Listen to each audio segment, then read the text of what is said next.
Uğraşıyorsun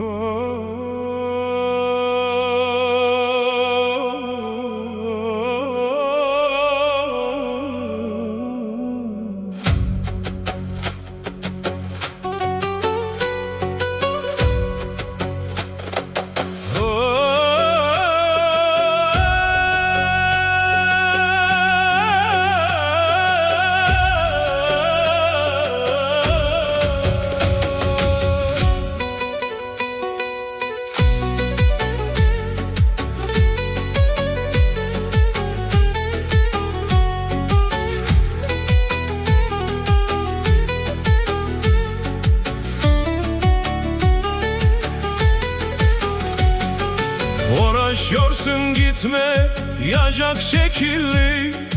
Kabir nedir, hesap nedir unuttun. Fikrediyorsun sen özünü akıllı. Kur'an nedir, kitap nedir unuttun. Uğraşıyorsun gitme yacak şekilli. Kabir nedir, hesap nedir unuttun.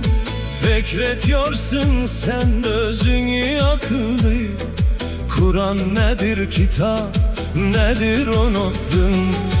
Kullanıyorsun mal, mülkün var deyip doymadın gariplar hakkını.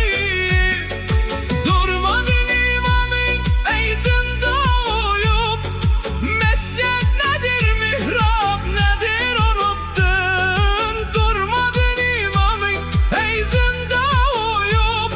Mescid nedir, mihrap nedir unuttun.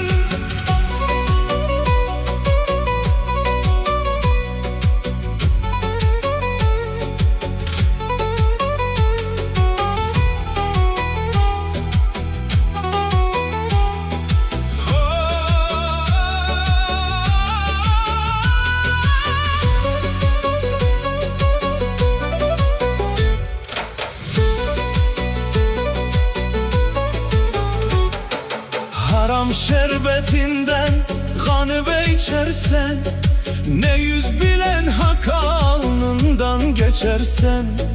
Gelse melekul maut neyra kaçarsen. Susan nedir, sira nedir unuttun. Gelse melekul maut neyra kaçarsen. Susan nedir, sira nedir unuttun. Dinle Kerim Bekzat, alsan nesihat. Güneha müptela bol yarsın bihat. Dinle Kerim Bekzat, alsan nesihat. Güneha müptela bol yarsın bihat. Uzak oka gitsen koymazlar rahat. Günah nedir, sevap nedir unuttun. Kabir nedir, hesap nedir unuttun. Kur'an nedir, kitap nedir unuttun.